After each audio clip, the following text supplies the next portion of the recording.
Hello and welcome back to 33 Conversations podcast. I'm your host, Michael Abney, and today I'm joined by Mitchell. Mitchell is an HR executive, consultant, speaker, and founder of the Ember Collective.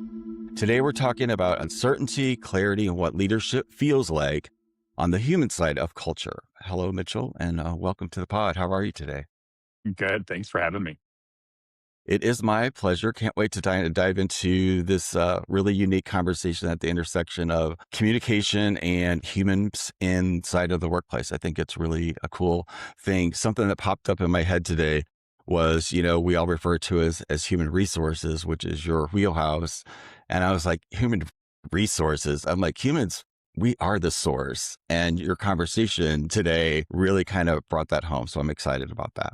What stood out to me when we talked before was the way you talk about leadership in businesses and that you're not separating it, the personal from the professional. You're seeing both aspects and you're noticing that that same uncertainty that can throw a person off in a relationship can also quietly shape the way they lead, the way they manage, and the way that they're able to read the room at work. It's so important. And what felt especially alive for me right now in the context of where we're at is that you're not claiming to have it all mastered and figured out. You're literally in the middle of learning how to let go of letting ambiguity make the decisions for you versus the clarity that we can gain. Let's start Yeah. here and get clear on what transformation are you in the middle of right now as we speak, as we're recording?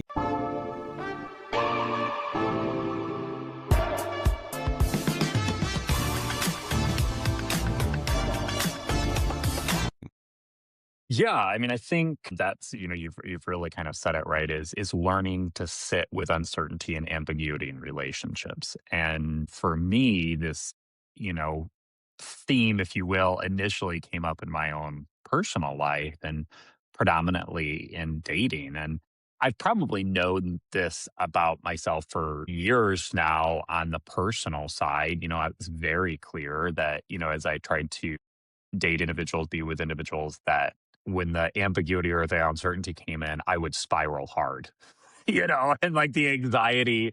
And trust me, I had told myself every story about what their intentions were, what they thought, probably all but 10% of it was actually true, right? But we all know if anybody's got anxiety, we know how that spiral works. And Yeah. you certainly convince yourself it's true. But I don't think I had realized that really impacted, or I don't know that I thought it did impact my professional life at all. And I think, in my more recent professional life, both, consulting now and in my last job prior to consulting, it became very obvious that those uncertainty in those relationships do also impact how I, bring myself to spaces in a professional sense. And I think that's because, when you don't understand where you stand with someone, or how someone feels, and probably even more so when a shift occurs, right? You knew where you stood with somebody, and now all of a sudden, we all know, we can feel the tension, we can feel the change, the communication patterns different, the types of words you say to me are different, right? When that happens, it's like, what do I do? you know Exactly. I totally get it. I totally get it. Do you feel that like when you're going through this and you're starting to connect the dots, hey, this human being that, you know, all I could do is relate it to my past experiences of where I've been working with people and they would go, oh, that's my work life and that's my this life and that's my this life. They were all just separate and they were all, who connects all the dots here, How you show up in one space is how you show up in all the spaces. There is no not that. And you became aware of that. Was there a space where that showed up in your body, a feeling, or how did that show up that it was okay, ding, I need to look here a little bit deeper?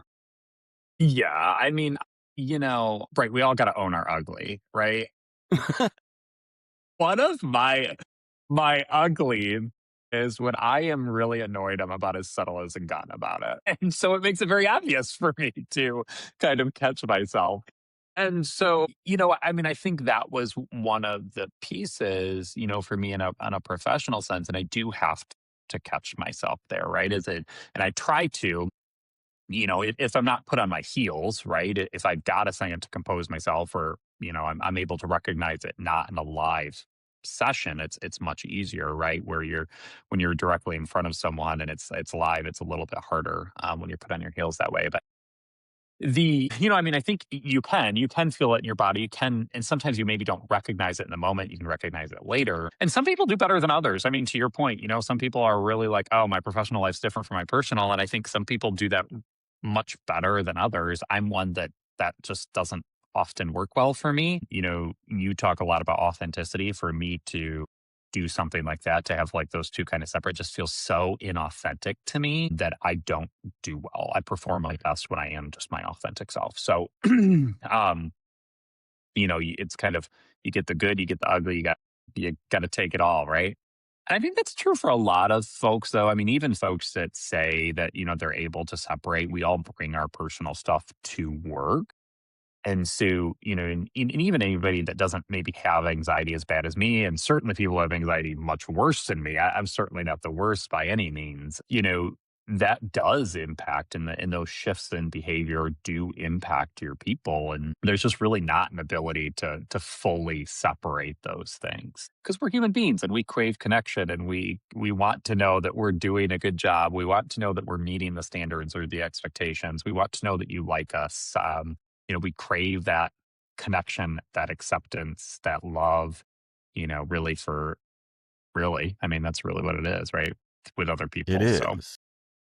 And then when you lose connection, that's when the anxiety, kicks over, when the presence kind of misses. That's why I brought that up, was because what you're talking about really requires you to become aware before that, or notice as quickly as possible when you start to spiral out. And what do you do to catch yourself and start to notice yourself? Is there yeah. something that you do, or a practice, or something that you've got going, that a structure? I'll put it to you like that, structure. Yeah. I mean, typically what I do is, one, just try to notice, acknowledge, and label the feeling for what the feeling actually is. Because one of the things I've learned over the years is any sort of angry, frustrated emotion is typically a result of a class of sad or scared emotion. So first, labeling the emotion for what it is. I'm scared. I'm not. I I can't believe they did this to me. Right? You're frustrated. You're mad first, and then really what it is I'm scared. I'm not doing the job they think I am, or I'm scared I'm going to lose this client, or right. And so when you can Yeah. bring it down to the actual emotion, that provides a lot of clarity in and of itself. And then from there, early on in my career, I was trained on a book called Crucial Conversations, which is a way to have really difficult conversations with individuals. Yeah. And one of the things that Crucial Conversation says is start with heart. And what they mean by that is, what do I want for myself? What do I want for the other individual? And then what do I want for the two of us? And when you answer those three questions, it tends to provide a lot more clarity on how you're going to interact moving forward. Because when you're like, well, what I want is, I want the relationship to be really good. Or what I want them to know is, I recognize I screwed up. I didn't mean to screw up. Right. Or I recognize I hurt you. I didn't mean to hurt you. Now it provides a much nicer roadmap for how I'm going to go back to that individual, because it's like, hey, I need you to know that I know I messed up there. I know I frustrated you. I didn't mean to do that. So, when you're able to kind of ask yourself those three questions, what do I want for me? What do I want for them? What do I want for us? It provides a much better, clear picture of how does the next interaction maybe need to go, or what conversations do I actually really need to have with this individual? That's a really beautiful way to recognize the pattern. And then when you recognize it, deconstructs a little bit, right? So you're like inputting back these measures, and you're putting value on that relationship, because that's above and beyond what normal people are. Not sure normal. It is normal, unfortunately, just to kind of like chuck it off. Didn't matter. Next, all of what we say about the way that we deal with our ability to have relationships and what they mean and how they impact our lives. And I know this is, a conversation about HR contextually, but every single thing in our lives, you're just bringing it really present for me right now. about how everything really is at the base level a relationship, how we're Oh, yeah. relating to that thing or that person. But we all walk around thinking that, in some level of anxiety or reactive state of fear, whatever it is that human beings deal with on a daily, throws us outside of our natural space where it's like the empathy. I recently had somebody else on the podcast that was in HR, and her thing was empathy. And like, I love that businesses, and especially people that affect how businesses and companies are shaped so directly in HR, are bringing these new awarenesses of the human being and fundamental, flaws and all, about who we are and where we're at in our own ability to evolve. I'm convinced that it is, I'm passionate about that it is in our ability to communicate and talk about these, critically think about these concepts that we're talking about here today, and the power of understanding them and making them work for us, and not just be trying to field our way through life, like, you know, Hmm. having some flow with it. I believe this is a really crucial component to that. When did this really take hold for you? Like, was there a switch in your life? Was there something that, was it a gradual notice, or was it just something that was like a aha one day? Because it just did come out of nowhere, right? You had to, No, no. I mean, I think it kind of happened when there was, professional things going on at the same time as personal, right? So I had a personal relationship that became very clear that, they were not giving me what I needed. Didn't make them a bad person. They weren't a bad person. They were a good person, but, yeah, they weren't giving me what I needed to feel secure. At the same time as there was a shift in my professional life where, I had been at a company that I was promoted several times. I was, by all means a high performer. And then all of a sudden there was a shift of tone in how my boss was interacting with me. And which was really confusing, right? Because how do you go from being promoted twice to all of a sudden communications different?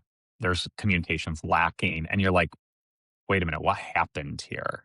Right. yeah, yeah, Now, ultimately, in that situation, it wasn't really my fault. I ended up being part of a reduction in force. And so, but during that course of that ambiguity, I was not a high performer. I was not performing well. I was, you know, frankly, probably short. I noticed I was probably not the most fun to be around or work with because the shift was so palpable that it was obvious something was happening. But then I'm just expected to sit here, deal with it, and perform still. Like it was really, really an odd experience. And I had both happen at the same time. And that's when I realized, okay, this is not just my personal, it's also actually happens in my professional life, right? And, when we started this conversation, it was one of the really interesting things about how do you start to recognize that I'm not the only one that this happens with, right? And leaders need to do a better job acknowledging with their people when a shift has occurred, because if you don't think it's affecting them and frankly their productivity, you're just wrong. yeah, It is. And if yeah, you're ignoring that elephant in the room, trust me, they know. Some people might hide it better than me. I think some people hide it really, really well. In fact, I had a simple example of this. I had somebody I was trying to promote one time. She just told me, "Yeah, I don't think I'm interested, right now, blah, blah." Like, just really played it off very cool. Very cool. And I'm just like, "This doesn't make sense. This is my highest performing employee." And she's told me in the past she wanted to grow, and now she's blaming it on something in her personal life. I was like, "This just doesn't make any sense." And so I took some time to reflect on it, but then I went back to her and I was like, "I have a question. Is it really," and ironically, I had become kind of close with her, wife. Um, and her wife was could hear me on the phone as I was talking to her, and her wife just started busting out laughing in the background because I said, "I have a question for you," and I said, "It's kind of personal." I said, "I get that," but I said, "I'm just curious, does this really have to do with what you have going on in your personal life, or is this due to the fact that you're worried about your ability to perform or be successful in the job?" And her wife just started I literally heard her wife start laughing in the background. She goes, "Thank you, Mitchell," because she almost lost the promotion because she was, like, giving it up. And before Yeah. I let her lose it, I was just like, something's not right here, you know? And when I called her, she was really, really deeply afraid of, failing me, failing herself, and failing her wife. And I was like, yeah, but you're my best, like, that's not going to happen. Like, one, I'm not going to let that happen. Two, that's just not you, you know? But, I think in that case, like, she hit it really, really well. Had I never gone back, I would have just been like, chalked it up to, okay, she's got stuff going on in her personal life. She just, it doesn't make sense right now. Yeah. So some people can hide it well. We're not explicitly, but there's definitely a context for the show must go on. Like when you were talking, it reminded me of an experience I had several years ago when my dad passed away. I was working for a company and they said, "Oh, take as much time as you need, take as much time as you need, take as much time as you need." But what they really meant was, we need you back here on Monday, because Monday came and they were like, "When are you coming back?" And I was like, "You said take." Well, we didn't. Well, we can only do this for a couple of days. It was one thing, 1 minute, but then it was that click went off. I don't feel welcome here this is awkward now. I can't, it's a line in the sand that gets crossed, but it provided clarity that I took as I'm not supposed to be here, which shifted me into the next thing, which I'm so grateful because it actually led to this. But at the same time, you start to realize where people stand and the choices that we make. And you're making the different choices, giving you a different output, because so many of us could have missed those cues, but you're noticing them. You're looking at it from a higher perspective and you're asking questions, which is awesome. And you're getting clear. So talk about clarity and how it impacts us so greatly, because what the questions really lead to is that space where clarity is possible. Take me Hmm. through your experience of what that looks like in real time as you're working with people just in your life about this experience, because it's so easy to get stuck in the story about why things didn't work out instead of dealing with how you're relating to the thing that, you think didn't work out. Yeah, I mean, I think one of the beautiful things about the word clarity in this sense is it's a really beautiful reframe for something that, you feel like is going really poorly, right? Hmm. And I think that's, an important thing anytime we're dealing with negativity, because our brains are wired for what psychologists call negativity bias, right? So we're always looking for the negative before we're looking for the positive. And so I think that I love that word, because in this sense, that is what's happening, right? You're getting clear on the fact that in your case, okay, this isn't the right organization for me, or, maybe this isn't the right position for me, or whatever the situation is. I think one of the nice things in the early stages is you might not be clear about the direction you need to go, but at least you're getting clarity on what's actually going on for you. Right. So initially for me, it was just that recognizing of, oh, this thing happens to me. I don't know why this thing happens to me, but it does. Right. Which does allow you to shift to, okay, I need to get more clear about, is this the Yeah. right environment for me? Is this what does this mean for me? But you've got to allow your mind to get there first, because you're still want to shift. To your point, you want to shift initially to, they were mean to me. The job sucked. They blah, blah, blah, blah, blah, blah, blah. Right. Story. And Yeah. that's the story. Exactly. That's great. Like, allow yourself. I had a wellness director one time, and what I loved about her is she always reminded me, let yourself feel the feeling. Let yourself have it. It's good for a moment in time. But there comes a point in time where sitting in it and stewing in it is no longer healthy. And so she would always tell me, give yourself 5 minutes, 10 minutes, stew in it all you want.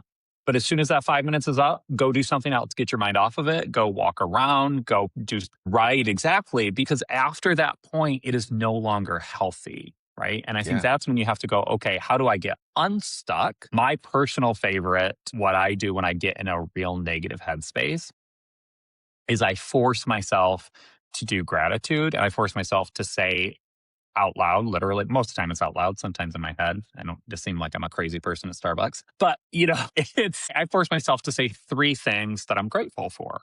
And no matter what's going on in your life, I mean, it can be the hardest thing in your life. Maybe your spouse dies, for example, but there's still things to be grateful for. I'm grateful for the amount of people that showed up to help me today. I'm grateful for the fact that I still have a roof over my head. I'm really grateful for my best friend's phone call today, right? No matter what situation you're in, there can always be things that you are grateful for. And when you can label three of them, you will be surprised at how quickly it shifts your mindset. And again, back into the focus of clarity around, and to your point, okay, let me get a little bit more clear about what I want here. I'm grateful I went through this experience because what it did tell me is this job wasn't right for me.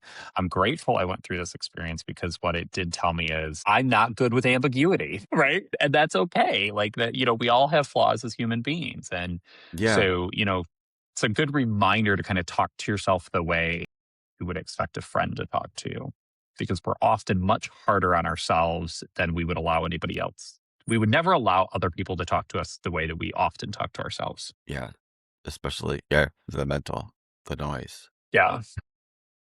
And those breaks, talking about it, it's a loop until it's not. And you get sick of it, but sometimes you don't even know what the next step is to take. The key really is always the awareness is what makes it happen. It's the bridge that like jumps to a new question, or how can I look at this in a new way? It's like these these things that are in our zeitgeist about, there's a guy, Wayne Dyer, that had his whole thing was when you change the way you're looking at something, that something that you're looking at changes. And it's quantum, but it's literally true about taking the same thing, the same event, and reframing that in a way that empowers you versus keeping you stuck, shifts you into another space. But in work situations, there's so much lack of control for most people inside of a work setting. Most people work for somebody or inside of a Hmm. organization, so they don't speak up and they'll sit on it. And it's like, when I did relationship coaching, it was like, they would always like, we're so in love. And then 2 months later, it's like, and I'm like, yeah, it's because in relationships, there's always moments that you walk over something and you swallow it. And then that thing becomes a thing. And, this little, and then it'll turn to like where you'll literally get a divorce over the way somebody looked at you or the way you think that they looked at you based off of just on communication. And so in work that happens, but people like to get labels, and there's a whole phenomenon of people that they call it the quiet leaving, like where people, they're worried about, employees or like who's going to be left here. All of the AI stuff creates all of the fear and uncertainty about what's next. So we're all swimming in it. What can a C-suite person, from your perspective, start to notice and be in action with if they start to notice that in their team, whatever that is for them, that they start to notice a disconnect? Yeah. I mean, I think one of the things is to acknowledge it and support them, right? I mean, I think it goes a really long way to just ask people, hey, I've noticed things are a little different. Can you tell me, is everything okay? Are things going on? Like, you will be amazed at how grateful people feel for just acknowledging what we all can feel in the room. It's like I saw another HR executive recently post on LinkedIn. She's like, if I have to say this one more time to another CEO, she's like, yes, you need to acknowledge the economic uncertainty to your people right now. Yeah. You know, Yeah. It's like the, oh yeah, 1,000%, 1,000%. right, But people are right. pretending like nothing's happening. It's not happening. And the Not, no. reality is people are scared to lose their jobs right now. People are very scared of around the economic uncertainty. And so, that it is very real. I think one of the things, I'll never forget, I had a HR folks working for me one time, and her and I were both getting to the point where we were just really frustrated. And it wasn't necessarily just leadership that we were frustrated with. We were in a high burn, high turnover environment. We were getting burnout with the amount of work. And I was like, okay, we need to shift. And so one of the things I did is I made the two of us practice gratitude every day in my office, every morning. And I'll never forget my favorite moment. She would probably kill me for sharing this. But my favorite moment is I reminded her, I was like, listen, it doesn't need to be around work. Now, I would always try to remind us, as one of my mentor has always reminded me, that uncertainty in work is always still a gift because one of the things is you're still learning, right? Okay, great. I'm learning right now how to fix high turnover environments. I'm learning right now how to make employees feel better in XYZ environment. I'm learning whatever, right? Like it might not be fun learning, but you're certainly learning. But my favorite was I reminded her, hey, listen, if we're not feeling good about anything at work today, we still need to bring gratitude in. So I just need something from you. She was really struggling to give me three things that day. And one she gave me, it just killed me. She goes, I'm really grateful for my breakfast pizza this morning. I said, cool. Like, why are we so grateful for the breakfast pizza? Like, I'm just curious. Like, I don't care, just curious. And she said to me, she goes, well, I go into the gas station every day to get this breakfast pizza. And every day that I'm there is this very attractive man I get to look at because he comes in at the same time every day. I was like, girl, listen, I ain't knocking it. I ain't knocking it. If it brings you joy, it brings you joy. I'm here for it. Or get you So to the office. literally, right? And so, like, I just, use that as an example to say we could have a little bit of fun with this as we're doing it. It doesn't need to feel so heavy or serious because it really is just about trying to infuse ourselves with a little bit of joy in the process. I'm with her. I'm with her. I went through a 15 years down where I worked out trainers all the time, and I didn't show up to any of them unless they were hot as hell. So I totally get it. Yeah. Whatever gets you to the office, whatever gets you to the Whatever office. gets you there, Yeah.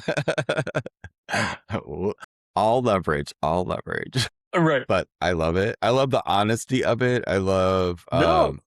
thanks for sharing that. But how does like, from your perspective, this is, unique in the world to have your perspective inside of the world that you are in. How is this, you being you, made a difference for your clients I think the that you can clients that see, that you can see? yeah, I mean, I actually have it when my formal pitch deck, which just sounds so formal, but I have it on there that, often the thing that's said to me within the first 60 to 90 days of working with a new client is, I didn't know HR could be like this. And so I'm able to feel it and see it just in literally what they're saying back to me. And I think it's just because I do, approach it so differently. I always tell people, I'm like, what you see is what you get. I am how I am in the private conversations as I am, in work. And I try to have a lot of fun along the way because often when you're calling me as an HR professional, the conversations we're having are either very tactical or they are not fun. Yeah. Yeah. You're not calling me to, fun chat, right? It's not, Problem. Yeah. hey, I closed this $1 million client, right? Like we're not having those kind of conversations. And so, I try to make them as, our interactions as good as we can. And, when I was on site, my number one thing I did for employees is I never wanted them to feel like the only time they interacted with me was when there was something wrong. And every time I would go to a new job, people would always get a little scared and uncomfortable for the first several weeks I was there. Because what I typically did is the first hour, excuse me, I would go get my coffee and I would just walk around for the first hour and I'd go say hi to people. What'd you do last night? Ooh, I like that picture on your desk. Because I didn't want them, their only interaction with me to be negative. I wanted them to have interactions with me that weren't around policy or discipline or other things so that when I needed them, especially when I needed them, that, hey, I need to have a conversation with you about this investigation. Can you share with me what happened? Or when they had something that they were concerned with, they now felt like they had a space they could go share that with somebody that wasn't, it wasn't going to necessarily be a harsh or hard conversation. And so I wanted them to feel the human side of that I am also a human just like you are. Right. Yeah. So I think there's a lot of value in just, kind of reminding folks and treating folks like they are human beings. And I do that when I work with my Yeah. clients. I talk about a lot about policy design and what I call creating policy for the 95%, not the 5%. I think most HR professionals and most organizations write policy to manage the 5% of employees that do the wrong thing. But what that does, and it inadvertently hurts the 95% of people, right? Or it locks you in. Simple example I give is often attendance policies. If you have a point-based attendance policy, it doesn't matter whether an employee has had 5 years of stellar record. Life happens to them. Now all of a sudden they've hit the point system and now they're getting disciplined, the same as an employee who's been there 6 months who does not have good performance. That doesn't seem equitable to me, and it doesn't seem to make sense. So I've always hated point-based attendance policies because they're not equitable. They may be fair, but they are not equitable. And I do not believe that everything needs to be fair. I believe everything needs to be equitable. And so, just kind of a difference in how I approach and work with my clients. Yeah. Another conversation just popped in my head. Yeah. But we'll stay focused. We'll stay focused. I just want to thank you so much for like sharing. This is a really cool conversation. I've already got clear takeaways in my brain, and so I love you sharing your point of view with what you're creating. I think it's really awesome and needed in the world. So thank you for bringing that to the table. But are you ready for your closing question for today? Okay. So what would you change in our lives, or what would change? Sorry, what would change in our lives if we learned that not knowing for a moment does not mean that we are unsafe? Yeah. I think that's the thing, right? Because when the ambiguity and the uncertainty, our nervous system treats it as though we are unsafe. I think if we are able to recognize that we aren't unsafe, we can more quickly get to the spot of clarity, both on what am I learning from this, either about myself, my skills, my whatever, right? But then also, what does that mean on how I need to respond or react? Meaning, this isn't the right job for me, and that's okay. I need to start looking for a new job, or I'm going to do X, right? So it provides, when we're able to recognize it means I'm not safe, it provides a much quicker hit the next button and go on where I need to head direction wise. Thank you. I appreciate that what you're just share with us really is not a conversation about trying to fix that uncertainty, but a conversation about staying Mm, present inside of it, which is key. Thank you for driving that home. I appreciate it.